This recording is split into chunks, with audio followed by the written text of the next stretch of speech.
this is seconds before it's collapsing. The kink here on this penthouse will be important later on. And this is the front page, which has been time determined by means of the shadow here. What do you call it? There's a word I'm missing it. But NIST could predict or determine the time from the shadow here to very shortly before the collapse. And the point is, you just cannot see any fires. When the building collapsed, in my opinion, the fires had gone out. So NIST is making no secrets of what they were doing. They were not trying to find out what happened. This is a quote from the NIST report. I can tell you where you'll find it. It's a pretty latent report. The challenge was to determine if the fire-induced floor system failure could, this is my highlights of course, could occur in WT7 under an ordinary building contents fire. So they're out here to actually make probable that building 7 could collapse due to an ordinary office fire. And in my opinion, they're not doing very well. Now I will present the mechanical model, the mechanical course of events for how building 7 collapsed according to NIST. I've already pointed your attention to the kink of this penthouse, which went into the building roughly 30 seconds, I think, before the whole building collapsed. So the mechanical model must account for this. Now this is the north side of the building. And now we have problems with the corners of the world because this is the ground, this is the floor plan, and this is from the south. So you have to use your imagination. And this penthouse is located directly above column 79 here. So this claims that on the 12th floor, there was a fire here in the northeast corner, which heated up the floor beams between the 12th and the 13th floor. And so these beams here, when heated up, and when something is being heated up, it expands. We all know that probably.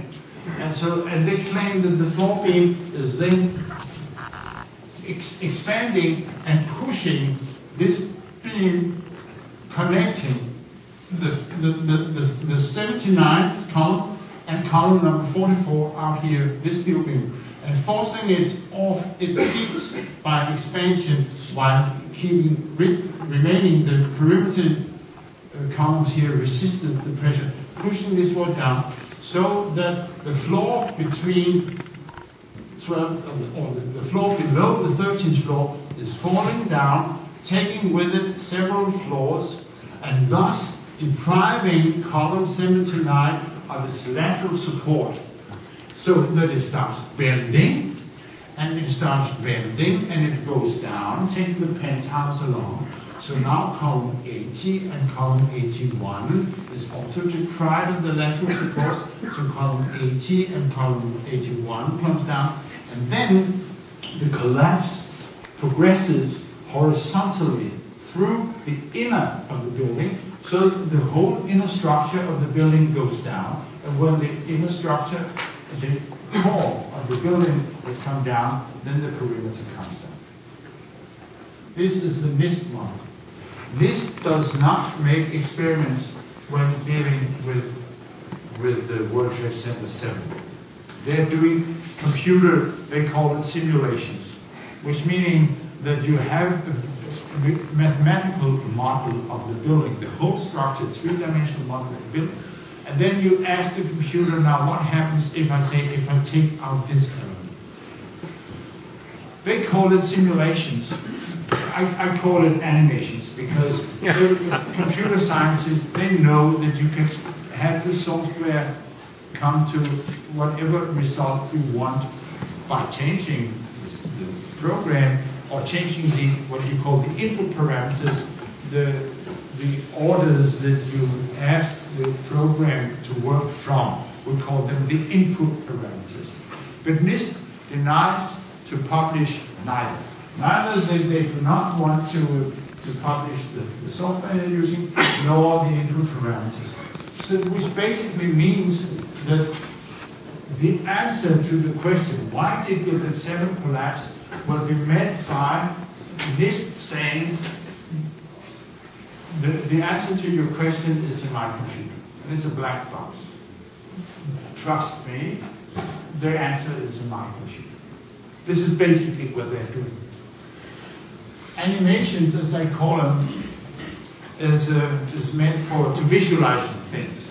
And in a little while, I'll show you the result of the NIST calculations, which was extensive according to the old, and probably expensive because this was one of the points of it. They had some of the world's biggest computers chewing on these data for 6 to 8 months. And you'll see the result in a little while. I'm kind of vicious showing these things because we are all by nature inclined to believe what we are seeing. Most people who have seen Star Wars and George Lucas animations believe in flying saucers and that you can go from one end of the universe to the other with the snap of the fingers, and you have anti-gravity aircraft, and you have space beams, weapons, but they do this. They haven't been documented, but we have a tendency to believe it. And this is what NIST wanted to, seeing this and accept it as a visual illustration of this. Now first, this is not the real compilation. This is just a visualization of the pancake effect. This is column 81, and you see the floors going down, it starts bending, it takes along with it column 79, 80, and 81. This is not the thing. Before I show you NIST's animation of the whole structure, let's just go back and remind ourselves of what we are witnessing here. This is the same steel frame I showed you earlier on, now viewed from the south. Column 79 goes from this corner up here, 186 meters all the way through the building, and then 20 meters further down to the bedrock. And what NIST suggests is that a fire on the 12th floor, on the opposite side of this little red dot here, started the whole thing. We see it here. Now, this is viewed from the north, actually, so corresponding to the video clips you see. So this is the NIST. And it's in real time. This is how it's supposed to happen.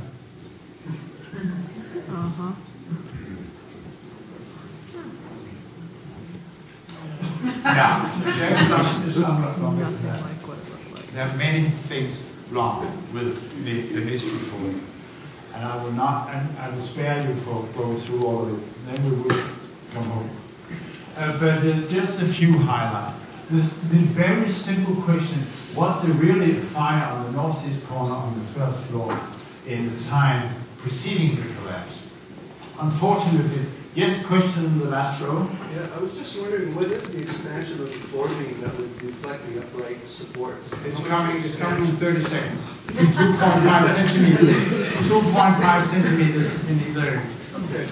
But please allow me first to mention, or to touch upon the question if there was a fire actually going on the 12th floor. Because NIST came out with an interim report, intermediate report in 2004, where they already had made all the work regarding the mapping of the fires in the building. And this is some selected wording from this report. You don't have to go through it all. But just I want to direct your attention to the last sentence here. Around 4:45, a photograph showed fires on floor 7, 8, 9, and 11 near the middle of the north bed. Floor 12 was burned out by this time. So the fires on the 12th floor has gone out at least about 45 minutes before the collapse of the whole building. Next, regarding, this is the picture I've shown you before. And this is the 12th floor, but it is from about 3 p.m. Column 79 is in here. And as I told you, an office fire only lasts for 20 minutes, okay, this is the first floor, so it's a 30 minutes fire. But still there's roughly 2.5 hours still to go before the building collapses. So this is what I would call sustained release in terms of heating. Another point is that NIST really had problems with the temperatures. They claimed that they had access to some of the recovered steel, even though most of it, almost all of it, was shipped immediately to China and Taiwan for recycling. But a small fraction was retained and NIST had access to it. And from the primer paint and other physical parameters, you can determine the temperature these steel beams had been exposed to. And they had not found any core column steel members which had been subjected to temperatures above 250 degrees centigrade. They did not find any perimeter steel remains which had been subjected to temperatures beyond 150 degrees centigrade. So they really have a problem. But then they're claiming, well, in the northeast corner, the fires below the roof was reaching 600 degrees centigrade. And as to your question, it's fairly easy to take a pocket calculator and see this transverse beam, how much will it expand with the temperature rise to 300 degrees, and it's only 2.4 centimeters in either end. This is peanuts, considering what such a steel frame can absorb actually in terms of the movement and expansion and so forth. Really? But to really punch this conclusion, let me show you that what NIST is saying is that the floor beams, when expanding, is pushing the girders, which is shown here. This is lateral expansion, is what we call it. But this is not what a floor beam does when it's being heated up. And this is proven themselves in the work on the towers, where they did do experiments, and some of them very clever and meaningful. One of them was that they built a full-scale model of the floor. Not the biggest one was 20 meters, but they did not have arm to the side. So, but they made one of 10 meters, and so they built a whole floor, 10 meters length, put it into an oven, heated it up with a load on, and expected it to fall. It didn't. It sagged. It looked like this. So this is an experimental result, and we love experiments, natural scientists. This is what we really trust, experiments. And this is what happens to a floor when you heat it up. It sags, even also at lower temperatures, because the steel softens in the process. You can see the fire insulation here also on the floor. Actually, this result became the basis on NIST's suggestion for a collapse mechanism for the towers, because they suggested that this sagging of the floors were pulling in the perimeter columns, actually causing the perimeter to collapse first, and then while the rest fell down. They did not. Let me put in a footnote here. Regarding the towers, it is 14,000 pages, I think, this report, including all the data, but it's dead meat and hot air, most of it. But the NIST report stops at the time when the towers collapsed. There is no official technical account for the collapse of the towers. And if you really want to read it, go home to the summary, go to page 82 and read footnote number 13, and you will be revealed of this subject. There is no official account for the towers. But let's go back now. This is building 7, okay? But we notice actually that the suggestion from this for collapse is exactly based on the exact opposite expectation, behavior of the floor beams from that of building 7. In the towers, they point to the sagging of the floors, while in building 7 they point to the lateral expanding of the floors. this is a very important thing. There is no mechanism for the progressive collapse through the internal of the building. There is no reason why the damage in one corner should spread horizontally to the rest of the structure. There's no mechanism for that. And if there are any mechanical engineers in the audience, I hope they'll support me in this. At least the 1,400 engineers and architects of this organization, Ms. Brian just told you about, support this statement. There's no mechanism for that. Also, it's a fundamental property of nature that you cannot have a symmetrical consequence of an asymmetric event.